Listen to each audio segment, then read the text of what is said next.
आप अहमदियों को मस्जिदों में जाने नहीं देते नमाज करने के लिए, सेकंड क्लास की तरह बर्ताव करते हैं। आज अगर वो पिछड़े हैं तो आप वक्फ में क्यों दिक्कत आई आप? तो जिस पार्टी ने जातियों के नाम पर भेदभाव करा, अपोज करा, आज वही जब जाति जनगणना की बात करती है तो हिंदू को तोड़ने का प्रयास करती है। लेकिन आज जाति जनगणना होगी, हिंदुओं में नहीं है जातियां, तो मुसलमानों में भी है, क्रिश्चियनिटी में भी है। आज माइनॉरिटी है, लेकिन माइनॉरिटी में भी कोई पिछड़ा हुआ होगा। जब शोभा यात्रा निकलती है, उन पर पत्थर होता है, तब कौन से चुनाव होते हैं? जब किसी तरह से आतंकवादियों ने धर्म पूछ के मार दिया, तब कौन से चुनाव होते हैं जम्मू कश्मीर में? आप प्रमोशन के आधार पर रिजर्वेशन, आप टेंडर में रिजर्वेशन, आप धर्म और मजहब के आधार पर रिजर्वेशन दे रहे हो, तो वो कौन सा छेड़छाड़ नहीं हो रहा है? खाली कॉपियां जो लेके बांटेंगे, उनके साथ यही दिक्कत आती है कि वो संविधान पढ़ते नहीं है, संविधान को टूल बनाते हुए हिंदुओं को बांट। केंद्र की मोदी सरकार ने बड़ा फैसला लेते हुए देश में जाति जनगणना कराने का बड़ा फैसला लिया है। आपको बता दें, 1931 के बाद अब देश में जाति जनगणना होने वाली है।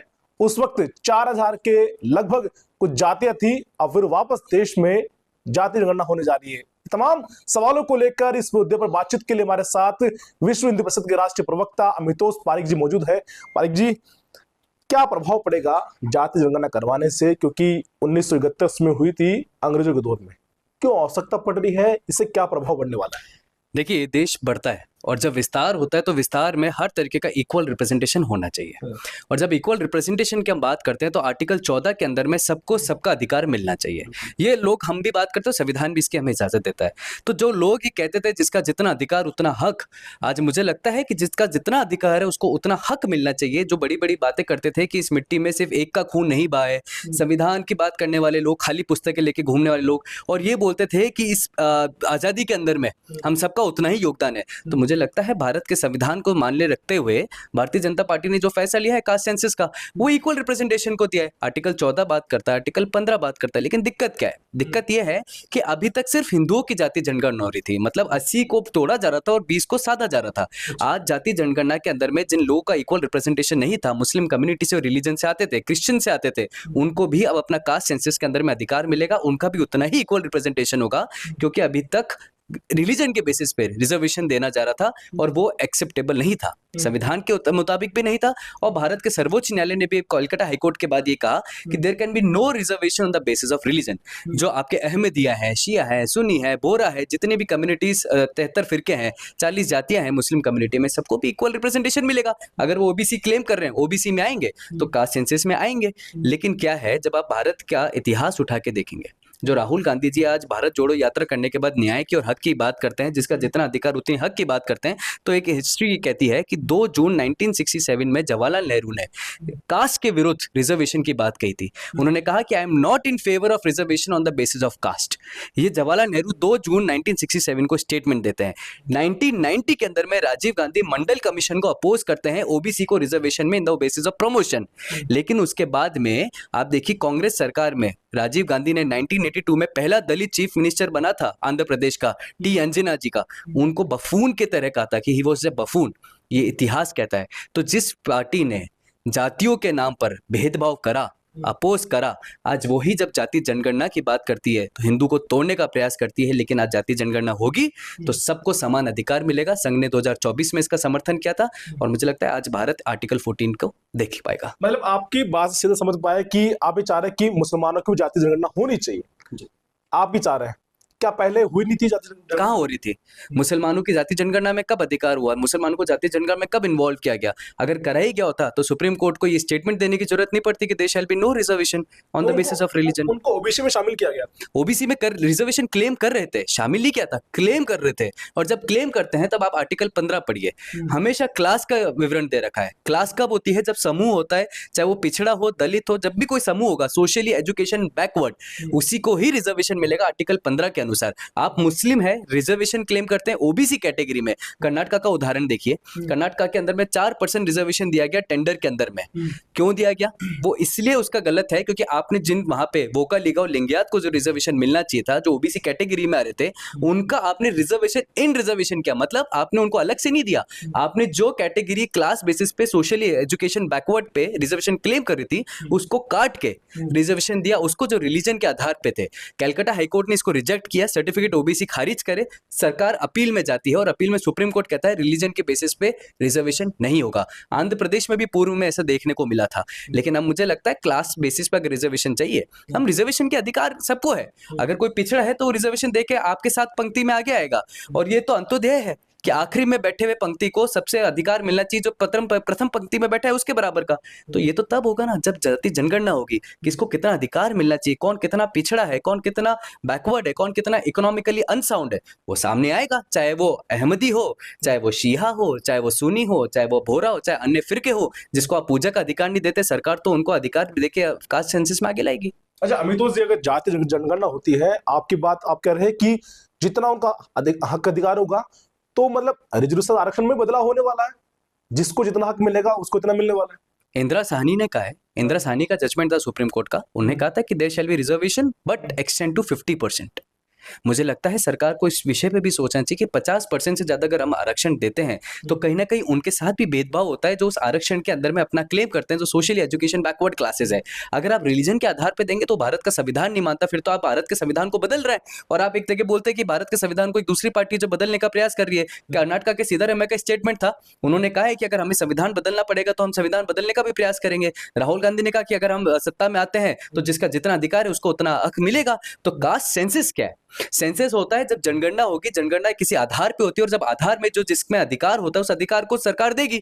आप अहमदियों को मस्जिदों में जाने नहीं देते नमाज करने के लिए, सेकंड क्लास की तरह बर्ताव करते हैं। आज अगर वो पिछड़े हैं तो आप वक्फ में क्यों दिक्कत आई आपको? वक्फ में सरकार ने कहा कि जो पिछड़ा हुआ मुसलमान है उसको अधिकार मिलना चाहिए। वक्फ में बोहरा का अधिकार कहां चला गया? अहमदियों का अधिकार कहां चला गया? तो हर जगह सरकार सर्वधर्म संभव की बात करते हैं, सबका साथ सबका विकास की बात करते हैं। और जब जाति जनगणना हो रही है तो सिर्फ हिंदुओं में नहीं है जातियां, तो मुसलमानों में भी है, क्रिश्चियनिटी में भी है।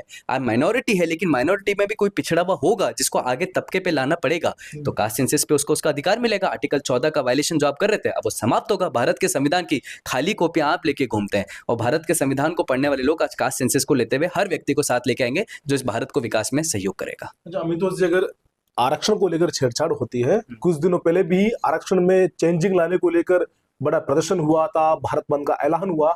जिनको आरक्षण ज्यादा मिला हुआ है अगर उनसे कम किया जाएगा और अन्य जातियों को दिया जाएगा तो बड़ा बवाल होगा।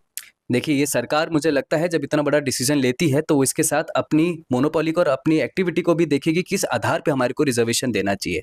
आप प्रमोशन के आधार पर रिजर्वेशन, आप टेंडर में रिजर्वेशन, आप धर्म और मजहब के आधार पर रिजर्वेशन दे रहे हो, तो वो कौन सा छेड़छाड़ नहीं हो रहा है? वो तो भारत के संविधान के साथ खुला छेड़छाड़ हो रहा है। उसकी हत्या करी जा रही है, हत्या भंग हो रहा है। आपकी पार्टी का इतिहास है जो कहते हैं कि अब हम कास्ट के सेंसस के कास्ट के ऊपर में रिजर्वेशन को सपोर्ट नहीं करते। आप ही के पार्टी जो होते हैं वो दलित चीफ मिनिस्टर का मजाक बना देते हैं। आप ही की पार्टी ने मंडल कमीशन का अपोज करा था, लेकिन आपने कास्ट सेंसस कैसे हो उस पे कभी देश को अवगत नहीं कराया, कभी देश को चरित्र नहीं दिखाया, कभी देश को आईना नहीं दिखाया। आपने हमेशा जातियों में हिंदू को तोड़ने का प्रयास करा है। अगर आप कास्ट सेंसस की बात करते हैं 2024 को मोहन भागवत के स्टेटमेंट का आपको समर्थन करना चाहिए जो कहते हैं कि जाति की जनगणना होनी चाहिए, लेकिन सबकी होनी चाहिए।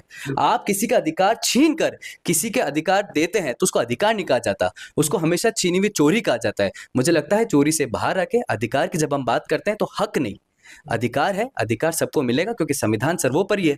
खाली कॉपियां जो लेके बांटेंगे उनके साथ यही दिक्कत आती है कि वो संविधान पढ़ते नहीं है। संविधान को टूल बनाते हुए हिंदुओं को बांटते हैं, मुसलमानों को बांटते हैं, देश को बांटते हैं और बाहर जाके ये कहते हैं कि इंडिया इज ए स्टेट। भाषाओं में बांटना, आपको टेरिटरी पे बांटना, कास्ट पे बांटना, जातियों में बांट दिया, 80-20 की बात करना। लेकिन आज देखिए वही लोग हैं जब इसका समर्थन नहीं कर रहे। अब जब आ गया है कास्ट सेंसस तो बोल रहे हैं कि कब होगा। अभी तक था कि कब कास्ट सेंसस करिए, जब राम मंदिर की तारीख नहीं बता रहे थे, राम मंदिर की तारीख बता दी तो कब बनेगा। तो मुझे लगता है ये वो लोग हैं जो राजनीतिक बैंकरप्ट हो चुके हैं, दिवालिया जिनका हो चुका है, जिनको समझ में नहीं आ रहा है कि हम देश को एक कैसे लेके चलें। तो वो कभी पाकिस्तान का समर्थन करते हुए दिखते हैं, कभी आतंकवादियों के लिए आंसू बहाते हुए दिखते हैं, कभी जुडिशियल इंक्वायरी की बात करते हुए दिखते हैं, तो कभी कोर्ट में जाकर किसी शोभा यात्रा को ना निकलवाने की बात करते हैं। इस तरह से देश नहीं चलेगा, संविधान से चलेगा। संविधान की वैल्यू हम सबको करनी चाहिए। अच्छा, एक राजन सवाल ले लेते हैं। जब मैं पब्लिक स्टेटमेंट ले रहा था कि जाति जनगणना को लेकर, क्या लगता है इससे राजनीतिक प्रभाव पड़ने वाला है पार्टियों को? क्योंकि बिहार, उत्तर प्रदेश और पश्चिम बंगाल यहाँ चुनाव है, तो लोग ये बोल रहे हैं कि ये सब चुनाव को लेकर चल रहा है और ये आपस में लड़वाना चाह रहे हैं। जहां जातियां ज्यादा, जिसकी ज्यादा होगी उसका वर्चस्व ज्यादा अपने आप में दमखम दिखाएगा। तो क्या उसका प्रभाव पड़ने वाला है? इस देश में पूरे 12 महीने चुनाव चलते हैं, कभी निकाय चुनाव, लोकसभा चुनाव, कभी कौन से चुनाव। तो मुझे लगता है डिसीजंस लेना सरकार का काम है। चुनाव तो हमेशा चलेंगे, लेकिन उसको चुनाव से जोड़ना, मुझे बताइए, जब शोभा यात्रा निकलती है, उन पे पत्थर होता है, तब कौन से चुनाव होते हैं? जब किसी तरह से आतंकवादियों ने धर्म पूछ के मार दिया, तब कौन से चुनाव होते हैं जम्मू कश्मीर में? लेकिन हर चीज को चुनाव से जोड़ना और खुद की राजनीति को चमकाना, जो पिछड़ा दलित वर्ग की बात करता है, उनको उनका इतिहास नहीं पता। आपको मैं एक बात बताता हूँ, कांग्रेस ने कोलिशन तोड़ा था बिहार के अंदर में एसवीडी के साथ, जिसको कर रहे कर्पूरी ठाकुर जो थे उसको रिप्रेजेंट करते थे, और कर्पूरी ठाकुर को 2024 में भारतीय जनता पार्टी ने उनको सम्मान दिया, क्या बोलते हुए कि जो उनके साथ कांग्रेस ने गलत किया था। बी आर अम्बेडकर के साथ क्या किया कांग्रेस ने? जो आज पिछड़े दलित वर्ग की बात करते हैं, मुझे लगता है पहले अपना इतिहास जाए। अब जिनके घर शीशों के होते हैं, पहले दूसरों के पत्थर उछालना बंद करें, अपने घर पे ध्यान दें, अपने गिरबान में जाके, तब समझ में आएगा कि देश और राष्ट्र क्या है और राजनीति और खुद के घर की रोटियां सेकना क्या होता है। मतलब विश्व हिंदू परिषद पूरी तरह से समर्थन करता है जाति जनगणना। बिल्कुल बिल्कुल, इस देश में सबका खून मिला है, आजादी में सबका योगदान है, हर जने को अधिकार मिले। सब हिंदू के, हम हिंदू की बात करते हैं तो हमारे साथ में जो देश में रह रहा है सब हमारे भाई है, सब हमारे नागरिक है, उनको जितना अधिकार उनको रोका हुआ था, उस अधिकार को, गीदड़ भपकियों को बंद करके अब सरकार एक मजबूत कदम पे आ चुकी है कि जाति जनगणना अधिकार की बात है, अधिकार मिलेगा, हक नहीं, अधिकार उनका है, वो अधिकार उनको दिया जाएगा। एक अंतिम सवाल है, पहलगाम वाला मुद्दा छिड़ा हुआ है, उस बीच में जाति जनगणना लाना, मीटिंग हो रही थी पहलगाम को लेकर और निर्णय हो गया जाति जनगणना को लेकर। देखिए, पहलगांव एक नेशनल इंटीग्रिटी का विषय है। सरकार ने जब पहलगांव का विषय हुआ था तो डिप्लोमेटिक एक्शन अगले दिन से लिया था, चाहे वो सिंधु नदी की संधि को छोड़ना हो, चाहे वो शिमला एग्रीमेंट को तोड़ना हो, चाहे वीजा रद्द करना हो, चाहे 48 घंटे के अंदर में पाकिस्तानियों को भेजना हो। ये सारे डिप्लोमेटिक एक्शन नेक्स्ट डे हो गए थे। लेकिन देखिए, तब भी एक तबका खड़ा होता जिसने कहा था भारत के अंदर ये गलत हुआ है, सिंधु नदी का आप संधि ऐसे नहीं छोड़ सकते, शिमला एग्रीमेंट ऐसे नहीं तोड़ सकते, सीज फायर एग्रीमेंट आप ऐसे खत्म नहीं कर सकते। ये वो लोग थे जो अपनी सहूलियत के लिए इन एग्रीमेंट्स को इतिहास में बना के लाए थे। लेकिन जब देश के ऊपर नेशनल इंटीग्रिटी, धर्म पूछ के मारा गया और लगातार 26 निर्दोष हिंदुओं की जाने गई, कश्मीर के और भी विषय थे जहां पे जारी थी, लेकिन सरकार ने उस पर एक्शन लिया। और वो एक्शन जब होता है जब सरकार इतने कदम उठाने के लिए मजबूत होती है। पूरे विश्व स्तरीय पे आज भारत को समर्थन मिल रहा है आतंकवाद के विरुद्ध। तो हमें समझना चाहिए कि आतंकवाद अपनी जगह है, देश के नियम और कानून और देश की व्यवस्था अपनी जगह। सरकार का काम पूरे देश को साथ लेके चलना है, आतंकवाद से लड़ना है, लेकिन सबका अधिकार भी मिले। इस सरकार के साथ हम चलते हैं, संतुलन बनाए रखना सरकार का काम है, जो बना रही है। बिल्कुल, ये हमारे साथ थे विश्व हिंदू परिषद के राष्ट्रीय प्रवक्ता अमितोष पारिक जी। तमाम सवालों को हम चर्चा की, पर मोटा जो सवाल ये था कि जाति जनगणना को लेकर जो लोगों में एक सोच बन गई है कि चुनाव को में इसका फायदा उठाने के लिए सरकार जाति जनगणना करवाना चाह रही है। पर तमाम सवालों को हमने चर्चा की।